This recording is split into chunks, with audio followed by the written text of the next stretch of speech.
we're here with 205 new champion, right? You won the belt there at Yankee Lake, or did you have it and you retained it? I had it, but actually it was just a featured fight. Okay, just a featured fight. Adam Milstead with his 2-round destruction over Garrett Conway. Also here with StandThemUp's own Ed Worst Case Scenario Lattimore, coming off his upset win for Wesley Triplett at Sokol Club. And then he had, what is it, one-rounder in round knockout. DC. Nice. That was interesting. I think a lot of people were kind of surprised how you handled Triplett at that point. I was surprised.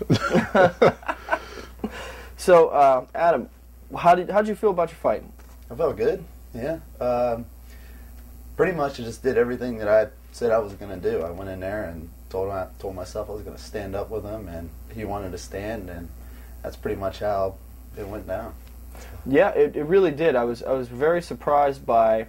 You look comfortable. I mean, I've seen you spar a lot. I've been following you, doing a lot of filming and stuff. So I knew your hands were good, but you did some things in there that I haven't seen before. I don't know if you've seen where the Charlie horse punch to the straight right hand, that kind of thing. I mean, we talk about doing that. Sometimes we do it in sparring, but we don't actually throw that in a fight. And it was effective for you. That first time you did it, he was as surprised as we were. Really. Yeah. I don't know. I just like to have fun. Basically, when I go pro, I'm just going to have a lot more fun because I'll have a lot more weapons. But it's the same thing. I mean, I'm just in there just having fun, basically. Is that something that you work a lot, or is it just you just kind of were doing it? No, you're in there and you're thinking, you're like, okay, how can I get his hands to drop? And I'm thinking, well, what if I just go down, boom, tap the leg like I'm going to shoot, and then pop back up to the top? And maybe that was going to work. So thought I'd give it a shot. I didn't think he would capitalize on it, and he didn't. So no, yeah, no, he actually just got punched in the face from it. Yeah. It worked out great though.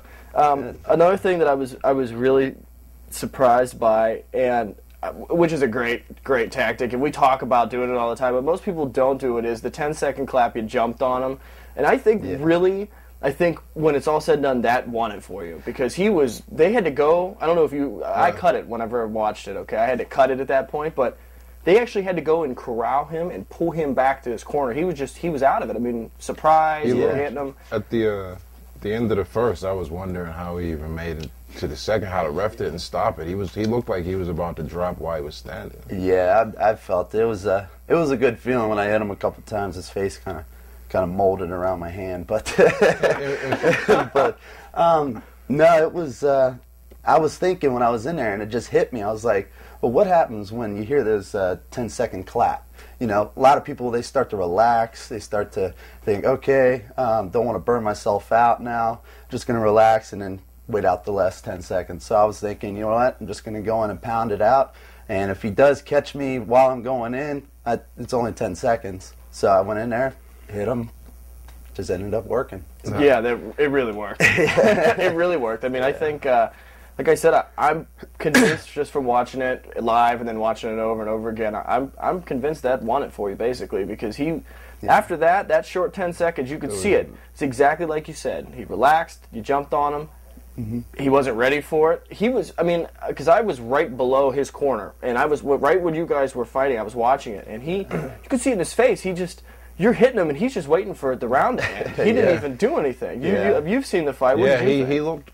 He looked. At first, I didn't know that when you guys were talking about the 10-second clap. That now I know exactly what you're talking about with the blocks. Yeah, that explains so much more about how that round ended. Seeing that, and that guy, he wasn't ready for it. I thought he was about to go down. The first one you got him when he was like, oh shit, the fight's still going on. The clap's not the bell. Absolutely, and he looked stunned. Yeah. On that note, you were there for that night, and you fought for that guy before that. That ref, I was looking at the end of the second round, and to let that go on. I mean, yeah, it's a fight, but you were on top of him. You had his arm isolated at one point. You were just killing his face, killing it. Yeah. Kill it, and I've seen fights where they stop for less. He didn't even look like did he feel like he was defending, or was he just taking the shots? There was a couple times where I saw his eyes start to roll in the back of his head. That's when you just got to keep going. That's what and the ref was just looking at him like, all right, whenever I see your spirit leave your body, that's when I'm gonna stop it. I'm not gonna wait for you to look defenseless. I'm gonna be dead.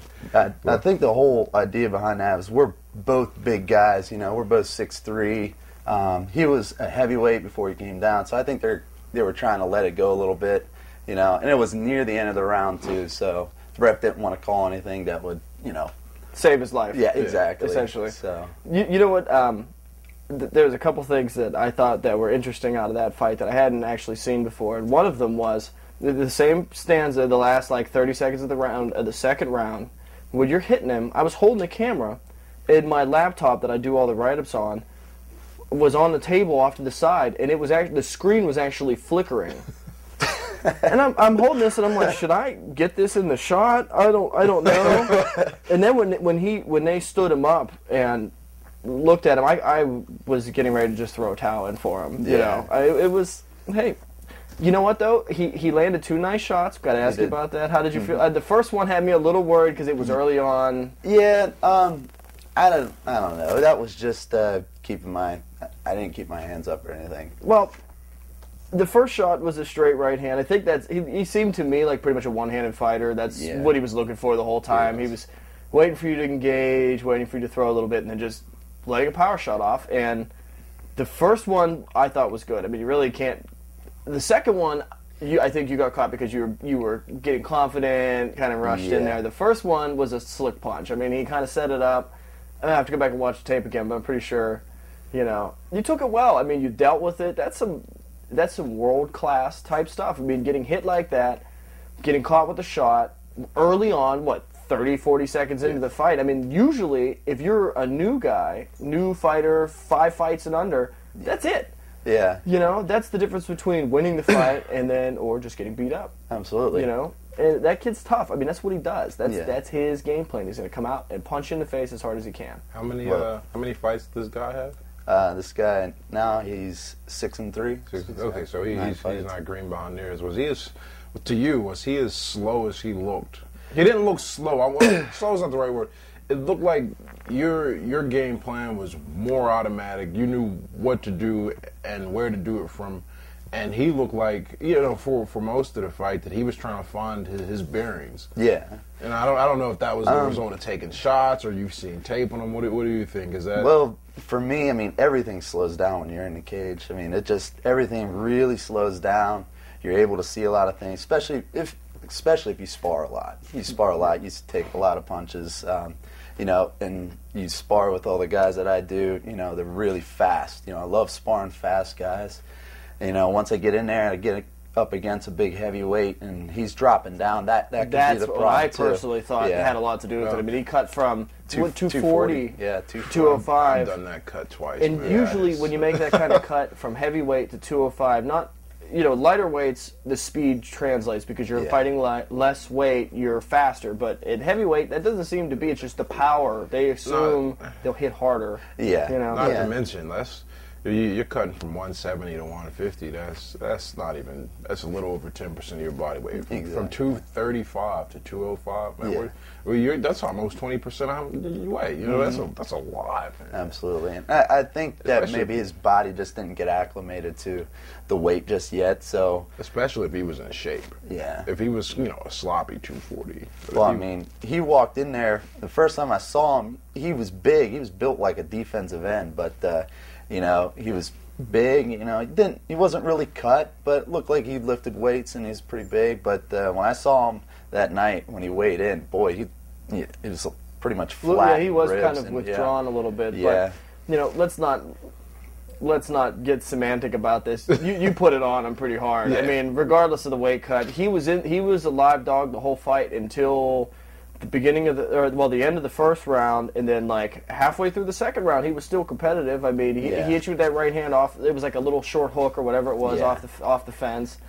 But I mean, when it's all said and done, the weight cut didn't hurt him getting punched in the face. Exactly. He wasn't out there trying to figure out maybe he should have ate more carbohydrates to. Yeah, he didn't look that bad. We weren't looking at him going, all right, You're clearly withdrawn. the weights would have known he was outskilled the whole way around.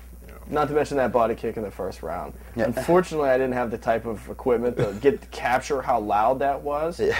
I mean, it was like hitting a watermelon with a baseball bat. I mean, you just heard it, boom. The whole crowd was like, and usually you hear a big shot, the crowd's like, oh, right? it was like, oh, oh shit. The crowd was definitely on his side that night. I Yeah, can tell they you were. that. Well, I think you earned some fans anyway. Yeah.